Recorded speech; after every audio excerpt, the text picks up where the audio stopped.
سورۃ اللقمان 21ویں پارے کی ایک سورت ہے، اور اس سورت میں اللہ تعالی نے لقمان علیہ السلام کی کچھ نصیحتیں بیان فرمائی ہیں، اور ان نصیحتوں کو مفسرین کرام نے اپنی تفسیروں میں بھی لکھا ہے، اور حضرت لقمان علیہ السلام فرماتے ہیں ان نصیحتوں میں سے ایک نصیحت یہ ہے کہ لقمان علیہ السلام فرماتے ہیں کہ میں نے 4000 انبیاء کرام علیہم السلام کی صحبت اختیار کی، میں نے 4000 انبیاء کرام علیہم السلام کی صحبت اختیار کی، میں نے ان کی تعلیمات کو سنا، پڑھا، دیکھا۔ تو فرماتے ہیں کہ 4000 انبیاء کرام علیہم السلام کی تعلیمات کا نچوڑ جو ہے وہ 8 باتیں ہیں، 8 باتیں۔ فرمایا کہ پہلے نمبر پر فرمایا کہ جب تم دسترخوان پر بیٹھو تو اس وقت اپنے پیٹ اور اپنے حلق کی یعنی اپنے گلے کی حفاظت کرو، یہ پہلی بات ہے۔ اور دوسری بات فرمایا کہ جب تم نماز پڑھنے لگو تو نماز کے اندر تم اپنے دل کی حفاظت کرو۔ اور تیسرے نمبر پر فرمایا کہ جب تم لوگوں کے درمیان بیٹھو تو اس وقت تم اپنی زبان کی حفاظت کرو۔ اور چوتھے نمبر پر فرمایا کہ جب تم کسی کے گھر جاؤ تو اس وقت تم اپنی نظروں کی حفاظت کرو۔ اور 5ویں نمبر پر فرمایا کہ اللہ تعالیٰ کو ہمیشہ یاد رکھو۔ اور 6 نمبر پر فرمایا کہ موت کو بھی ہمیشہ یاد رکھو۔ اور 7ویں نمبر پر فرمایا کہ جب تم کسی کے ساتھ کوئی اچھا سلوک کرو اور احسان کرو تو احسان کرنے کے بعد یا سلوک کرنے کے بعد، اچھا سلوک کرنے کے بعد اس احسان کو اور اس سلوک کو بھول جاؤ ہمیشہ کے لیے۔ اور 8ویں نمبر پر فرمایا کہ اگر کوئی شخص تمہارے ساتھ بد سلوکی کرے، تمہیں تکلیف دے، ایذا دے، تو اس کی تکلیف، بد سلوکی اور ایذا کو بھی ہمیشہ کے لیے بھول جاؤ۔ یہ 8 باتیں ہیں، اور لقمان علیہ السلام فرماتے ہیں کہ یہ 8 باتیں 4000 انبیاء کرام علیہم السلام کی تعلیمات کا نچوڑ ہے۔ جن میں پہلی بات فرمائی کہ جب تم دسترخوان پر بیٹھو تو اس وقت تم اپنے حلق کی، اپنے پیٹ کی حفاظت کرو۔ اس کے 2 مطلب ہیں، پہلے نمبر کے 2 مطلب ہیں۔ پہلا مطلب تو یہ ہے کہ تم اتنا کھاؤ کہ جو شریعت نے اصول و ضوابط مقرر کیے ہیں ان کے مطابق کھاؤ، کہیں ایسا نہ ہو کہ زیادہ کھانے کی وجہ سے بد ہضمی ہو جائے اور تمہیں تکلیف اٹھانی پڑے۔ اور اس کا دوسرا مطلب یہ ہے کہ اپنے حلق کو اور اپنے پیٹ کو لقمہ حرام سے بچاؤ، اور اصل مطلب یہی ہے۔ پہلے یہ دیکھ لو کہ جو تم کھانا کھا رہے ہو وہ کھانا حلال ہے یا حرام ہے۔ اگر وہ کھانا چاہے وہ کسی دوسرے کے دسترخوان پر ہو یا اپنے گھر کے اندر ہو، تم دیکھ لو کہ وہ کھانا حلال ہے یا حرام ہے۔ اگر وہ کھانا حلال ہے تو بسم اللہ پڑھ کر کھا لو، اور اگر وہ کھانا حرام ہے تو پھر اس سے پرہیز کرو۔ اگر پرہیز نہیں کرو گے، وہ مشتبہ کھانا، وہ حرام کھانا تم کھا لو گے، تو پھر اس کا نتیجہ یہ ہوگا کہ جتنے بھی نیک اعمال ہیں وہ نیک اعمال اللہ تعالیٰ اس حرام کھانے کی وجہ سے سارے کے سارے تباہ و برباد کر دیں گے، ضائع کر دیں گے۔ اور حرام کھانے پر قرآن و حدیث میں بہت زیادہ وعیدیں بھی آئی ہیں، اور بڑی سخت وعیدیں آئی ہیں۔ مسلم شریف کی حدیث ہے کہ اللہ کے نبی صلی اللہ علیہ وسلم نے فرمایا کہ ایک آدمی سفر کر رہا تھا اور اس کے جو بال تھے وہ گرد آلود تھے، اور اس کا لباس جو تھا وہ غبار آلود تھا، یعنی مٹی جمی ہوئی تھی، اور وہ نیک صالح معلوم ہوتا تھا، اور وہ سفر کرتے کرتے کرتے کرتے مکہ المکرمہ پہنچا،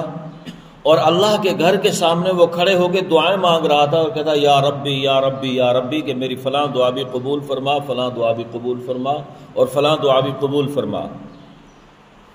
آپ صلی اللہ علیہ وسلم نے فرمایا کہ اللہ تعالیٰ ایسے شخص کی دعا کیسے قبول کر سکتے ہیں کہ جس کا کھانا بھی حرام کا، جس کا لباس بھی حرام کا، جس کا پینا بھی حرام کا، اور فرمایا کہ اس آدمی کا جو کھانا اور پینا اور لباس تھا وہ حرام کا تھا، تو اللہ تعالیٰ حرام کھانے والے کی دعا کو قبول نہیں کرتے۔ حالانکہ حدیث پاک میں آتا ہے کہ 3 آدمیوں کی دعا جو ہے وہ رد نہیں جاتی۔ 3 آدمیوں کی دعا، نمبر 1 والد کی دعا اپنی اولاد کے حق میں، یہ اللہ تعالیٰ اس کو قبول فرماتے ہیں، رد نہیں فرماتے۔ اور دوسرا مظلوم کی بد دعا ظالم کے حق میں، یہ بھی آسمان کو چیرتی ہوئی اللہ تعالیٰ کے پاس پہنچتی ہے کہ اگر کوئی ظالم ہے، کسی نے کسی کے اوپر ظلم کیا ہوا ہے، یا کسی نے کسی کا حق کھایا ہوا ہے، چاہے وہ حق کسی بھی شکل میں ہو، پیسے کی شکل میں ہو، روپے کی شکل میں ہو، مال و اسباب کی شکل میں ہو، زمین کی شکل میں ہو، جائیداد کی شکل میں ہو، جس شکل میں بھی ہو، اور مال کھا کر یا اس کے حق کو ضائع کر کے اس کے اوپر ظلم کیا ہوا ہے مظلوم کے اوپر، تو اس مظلوم کی جو بد دعا ہے وہ اس ظالم کے حق میں آسمان کو پھاڑتی ہوئی اللہ تعالیٰ کی بارگاہ اقدس میں پہنچتی ہے، اور اللہ تعالیٰ اس بد دعا کو ظالم کے حق میں رد نہیں فرماتے، قبول فرماتے ہیں۔ اور تیسرے نمبر پر مسافر کی دعا، مسافر کی دعا کو بھی اللہ تعالیٰ رد نہیں فرماتے، قبول فرماتے ہیں۔ لیکن اللہ کے نبی صلی اللہ علیہ وسلم فرما رہے ہیں کہ یہ شخص جو بیت اللہ کے آس پاس چکر لگاتے ہوئے دعائیں کر رہا تھا، مسافر بھی تھا، اور مسافر کی دعا تو اللہ تعالیٰ قبول بھی فرماتے ہیں، لیکن اس آدمی کی دعا کو قبول اللہ تعالیٰ اس لیے نہیں فرما رہے تھے کہ اس کا کھانا بھی حرام کا تھا، اس کا پینا بھی حرام کا تھا، اور اس کا لباس بھی حرام کا تھا۔ تو آپ صلی اللہ علیہ وسلم نے فرمایا کہ ایسے آدمی کی دعا کو اللہ تعالیٰ کیسے قبول کر سکتے ہیں جس کا کھانا پینا اور لباس حرام کا ہو۔ ایک حدیث پاک میں آتا ہے کہ اللہ تعالیٰ نے بیت المقدس، یہ بیت المقدس جو ہمارا قبلہ اول ہے، فلسطین کے اندر ہے، اور یہودی اس وقت اس کے اوپر قابض ہیں، اور وہاں کے مسلمانوں کے اوپر ظلم و ستم بھی ڈھا رہے ہیں، اور وہ لوگ بڑی ہمت اور حوصلے کے ساتھ ان کے ظلم و ستم کو برداشت بھی کر رہے ہیں، اور ان کا ایمان اتنا مضبوط ہے کہ وہ جو اسماعیل ہانیہ ہے، میرے خیال میں اس کا حماس کا سربراہ، عید والے دن، یہ جو عید گزری ہے نا، اس عید والے دن اس کے 2 بیٹے، نوجوان بیٹے اس کے عید کے دن بمباری میں شہید ہوئے، اس کے پوتے اور پوتیاں بھی شہید ہوئی، وہ مصر کے اندر تھا، اور وہاں سے وہ بیٹھ کے اللہ تعالیٰ کا شکر ادا کر رہا تھا کہ اللہ کا شکر ہے کہ اللہ تعالیٰ نے میرے گھر کی قربانی کو قبول فرما لیا ہے۔ یہ اس کے مضبوط ایمان کی علامت ہے نا۔ اور یاد رکھیں حدیث پاک میں آتا ہے، اللہ کے نبی صلی اللہ علیہ وسلم نے فرمایا کہ سب سے زیادہ ابتلا یعنی امتحان وہ انبیاء کرام کے اوپر آتے ہیں، اور انبیاء کرام علیہم السلام کے بعد ان کے اوپر آتے ہیں جن کا ایمان سب سے زیادہ مضبوط ہوتا ہے۔ اس وقت پوری روئے زمین کے اوپر اگر مضبوط ایمان کے کوئی مالک ہیں تو وہ فلسطینی ہیں، کہ اسرائیل اور اسرائیل کے حواری پوری دنیا عالم کفر ان کے اوپر ظلم و ستم کر رہا ہے۔ مسلمانوں کی بے حسی دیکھیے کہ وہ خاموش ہیں، بالکل خاموش ہیں، کوئی نہیں بول رہا، اور وہ ظلم و ستم برداشت بھی کر رہے ہیں، اور اگر ان کے گھر کے اندر کوئی شہید ہوتا ہے تو اس کے اوپر وہ خوشی بھی مناتے ہیں کہ اللہ کا شکر ہے کہ اللہ نے ہمارے گھر کی قربانی کو اپنی بارگاہ میں قبول فرما لیا ہے۔ یہ ان کے مضبوط ایمان کی علامت ہے۔ تو میں عرض یہ کر رہا تھا کہ بیت المقدس کے اوپر اللہ تعالیٰ نے ایک فرشتہ مقرر کر رکھا ہے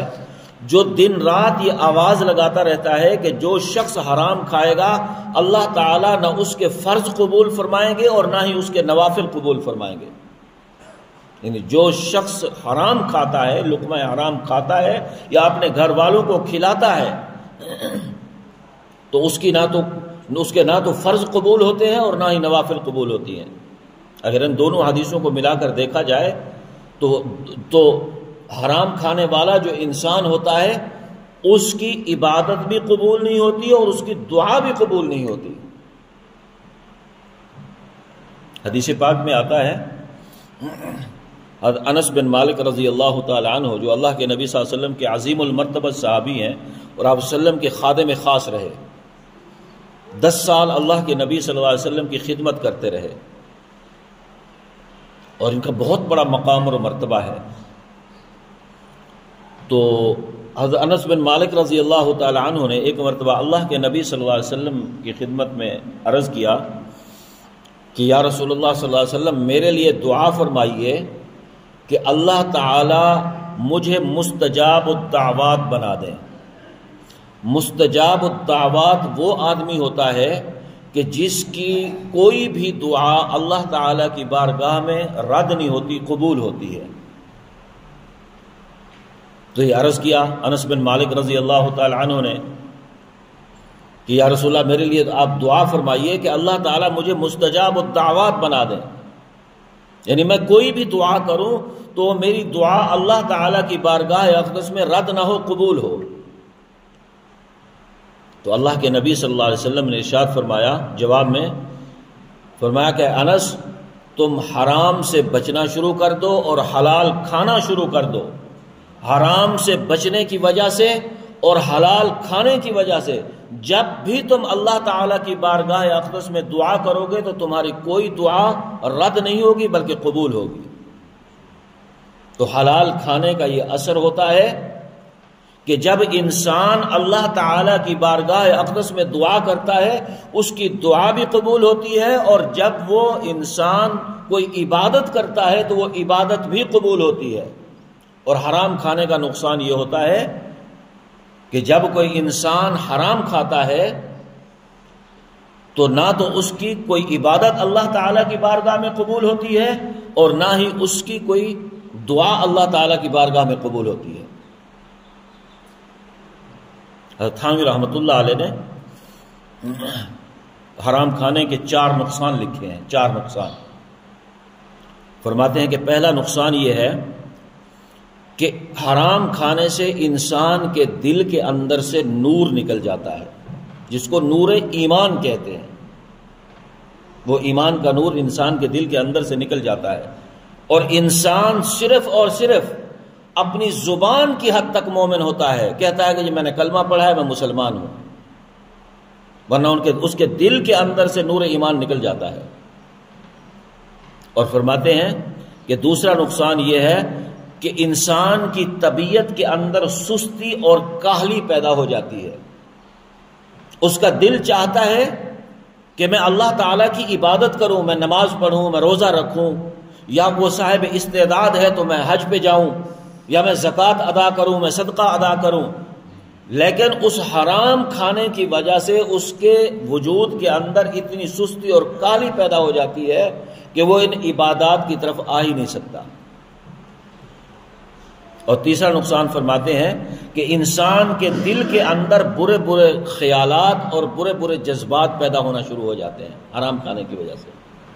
اور فرماتے ہیں چوتھا نقصان یہ ہے کہ نیک کام، جتنے بھی نیک کام ہیں ان سے انسان کی طبیعت جو ہے وہ اچاٹ ہو جاتی ہے، ہٹ جاتی ہے، انسان کو توفیق نہیں ہوتی. اور اگر توفیق ہو بھی جائے دیکھا دیکھی کہ میں بھی نماز نہیں پڑھوں گا تو لوگ کیا کہیں گے، لوگ تانے ماریں گے، برا کہیں گے. اگر طبیعت اس کی عبادت کی طرف آ بھی جائے، لوگوں کے تانوں کی وجہ سے مجبور ہو کر وہ عبادت کرنے پر مجبور ہو بھی جائے، تو تب بھی حرام کھانے کی وجہ سے اللہ تعالیٰ اس کی عبادت کو قبول ہی نہیں فرماتے. یہ حرام کھانے کا نقصان ہے. ایک روایت میں حضرت یوسف رحمۃ اللہ علیہ غالباً ایک تابعی گزرے ہیں، وہ روایت کرتے ہیں کہ اللہ کے نبی صلی اللہ علیہ وسلم نے ارشاد فرمایا کہ جب کوئی نوجوان اللہ تعالیٰ کی عبادت کی طرف متوجہ ہوتا ہے تو اس وقت شیطان اپنی ایک کابینہ کو بلاتا ہے، اور کابینہ کو بلا کر ان کے سامنے اس بات کو رکھتا ہے کہ فلاں جو نوجوان ہے وہ اللہ تعالیٰ کی عبادت کی طرف متوجہ ہو گیا ہے، اب تم اس بات کی توہ میں لگو، تحقیق کرو کہ اس نوجوان کا کھانا اور پینا اور لباس کیسا ہے۔ اگر اس نوجوان کا کھانا پینا اور لباس حرام کا ہے تو پھر ہمیں کوئی پرواہ نہیں ہے، یہ عبادت کرتا رہے، اللہ تعالیٰ اس کی عبادت کو اپنی بارگاہ میں قبول نہیں فرمائیں گے، پھر ہمیں اس کے اوپر محنت کرنے کی ضرورت ہی نہیں ہے۔ ہاں اگر اس کا کھانا، جو نوجوان اللہ کی عبادت کی طرف متوجہ ہوا، اطاعت کی طرف متوجہ ہو رہا ہے، اس کے کھانے پینے کو دیکھو کہ اگر اس کا کھانا پینا حلال کا ہے تو پھر ہمیں فکر کرنی چاہیے، پھر ہمیں اس پر غور بھی کرنا چاہیے، فکر بھی کرنی چاہیے کہ ہم نے اس نوجوان کو اللہ کی اطاعت اور عبادت سے کس طرح ہٹانا ہے۔ یعنی جب انسان حرام کھاتا ہے تو پھر شیطان بھی آرام سے بیٹھ جاتا ہے، اس کو پھر کوئی پرواہ نہیں ہوتی، کیونکہ حرام کھانے والا جو ہے وہ خود شیطان کا مددگار بنا ہوا ہوتا ہے، لیکن جب کوئی انسان حلال کھاتا ہے تو پھر وہ فکر مند ہو جاتا ہے۔ تو بہرحال یہ حرام کھانا انسان کی صحت کے لیے بھی نقصان دہ ہے اور اس کی دنیا اور آخرت کے لیے بھی نقصان دہ ہے، تو ہمیں اس سے بچنا چاہیے۔ ایک بزرگ گزرے ہیں حضرت علی بن مدینی رحمۃ اللہ علیہ، ان کا ایک واقعہ میں نے پڑھا، بڑا عجیب و غریب تھا اور اسی حرام کھانے سے متعلق تھا۔ وہ فرماتے ہیں کہ جب میرے والد صاحب فوت ہوئے تو میں نے اپنا ایک معمول بنا لیا، چونکہ میں حافظ قرآن تھا، اور میں نے اپنا ایک معمول بنا لیا کہ میں روزانہ کی بنیاد پر اپنے والد صاحب کی قبر پر جاتا اور جا کر میں ان کو ایصال ثواب کرتا، کہ روزانہ میں چلا جاتا ایصال ثواب کرتا۔ اور فرماتے ہیں کہ رمضان المبارک کے ایام تھے، رمضان المبارک کے دن تھے، اور میں نے صبح کی نماز پڑھی، اور چونکہ صبح کی نماز جو رمضان المبارک میں جلدی ہوتی ہے، وہ اندھیرا بھی ہوتا ہے، تو فرماتے ہیں میں نے صبح کی نماز پڑھی اور منہ اندھیرے ہی میں قبرستان میں ایصال ثواب کرنے کے لیے چلا گیا اپنے والد صاحب کو، اور وہاں جا کر میں ابھی پڑھ ہی رہا تھا کہ میں نے ایک آدمی کے چیخنے اور چلانے کی آواز سنی۔ جیسے ہی وہ آواز میرے کانوں میں پڑی تو میں خوف زدہ ہو گیا، ڈر گیا کہ یہ کیا ماجرا ہے، میں ادھر ادھر دیکھنے لگا۔ تو جب میں نے غور کیا تو مجھے معلوم ہوا کہ ساتھ والی جو قبر تھی اس میں سے چیخنے اور چلانے کی آواز آ رہی تھی، اور ایسا محسوس ہو رہا تھا جیسے وہ مردہ جو ہے، مرنے والا، وہ کسی عذاب کے اندر مبتلا ہے۔ کہ میں انتظار کرنے، میں پڑھنا بھول گیا اور میں انتظار میں بیٹھ گیا کہ